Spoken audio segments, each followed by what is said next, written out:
Introduction to Statistics. The aim of statistics is to help us make sense about large amounts of information or data. In pursuit of this aim, statistics divides the study of data into three parts: collecting data, describing and presenting data, drawing conclusions from data. In this chapter, we will discuss the variety of ways that information or data can be collected. These include questionnaires, experiments, and observations. Once data has been gathered, we must concern ourselves with description of data so that ordinary people can understand it. We can do this by representing the data graphically. You will meet a variety of graphical methods in this chapter as shown below. These are known as descriptive statistics. Another way of making large amount of data easily understood is by summarizing the data. Data may be summarized by simply finding an average or some other number that could be representative of the data as a whole.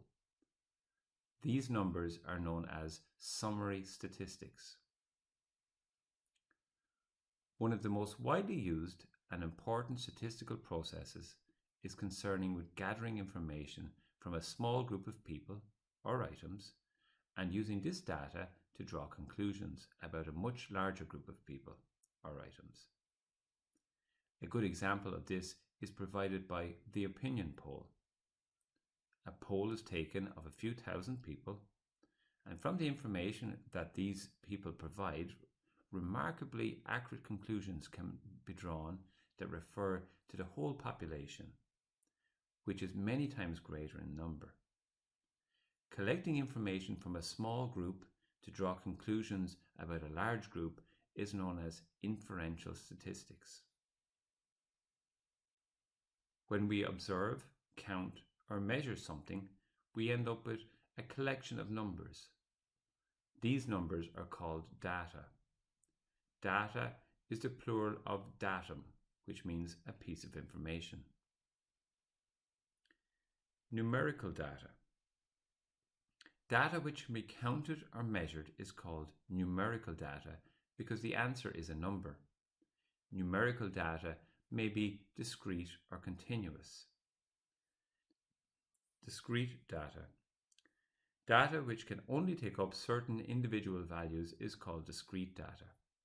Here are some examples of discrete data: the number of goals scored by a football team on Saturday, the number of desks in the classroom of a school, marks achieved in a test. Continuous data. Continuous data is measured on some scale and can take any value on that scale.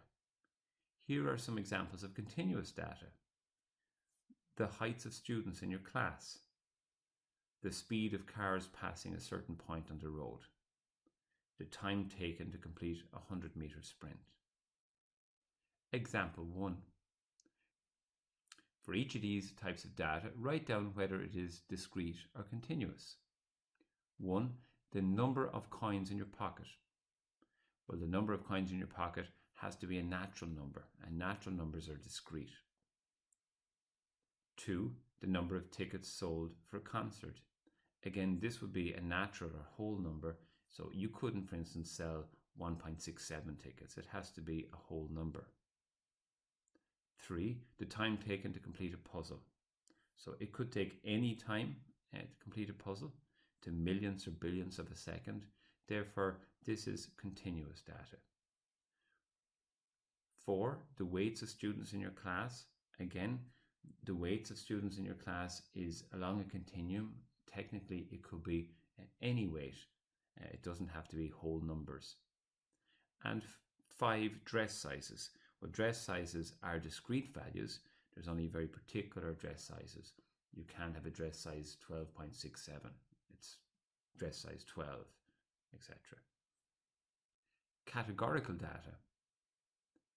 The answer to the question, what color is your car, will not be a numerical value. Rather, it will fit into a group or category such as blue, red, black, white. Data which fits into a group or category is called categorical data. Here are some examples of categorical data. Gender, male or female. Country of birth, Ireland, France, Spain, Nigeria. Favorite sport, soccer, hurling, tennis, basketball, camogie. The three examples of data above are generally referred to as nominal categorical data.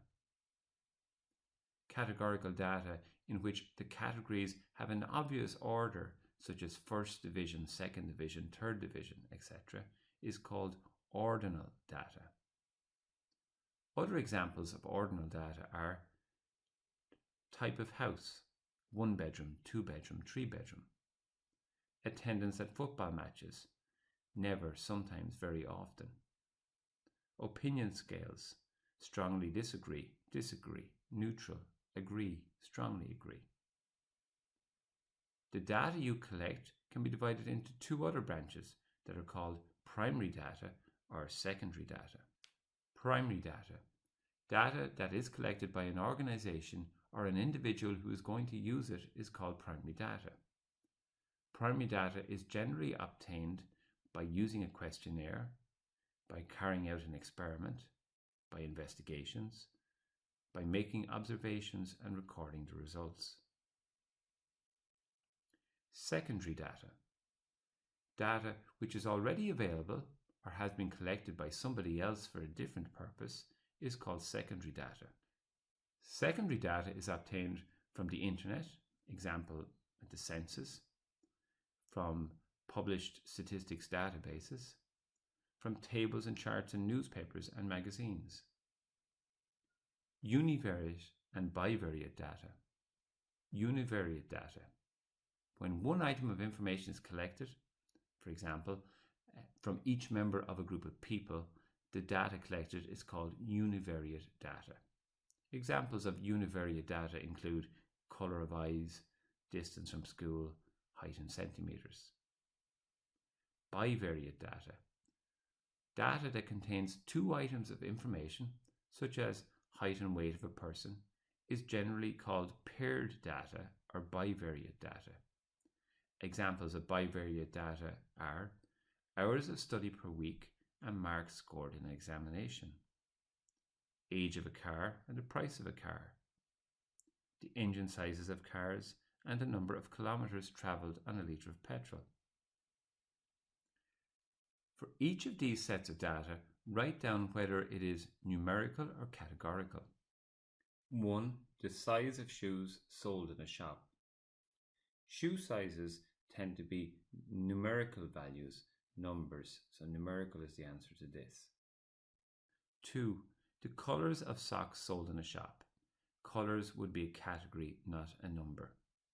3. Subjects offered to Leaving Certificate students. Subjects would be a category, not a number. 4. The marks given by judges in a debating competition. Marks would normally be a number answer, so it's numerical. 5. The crops grown on a village farm. Crops would be a category. And 6. The area of your classroom. This would be numerical data,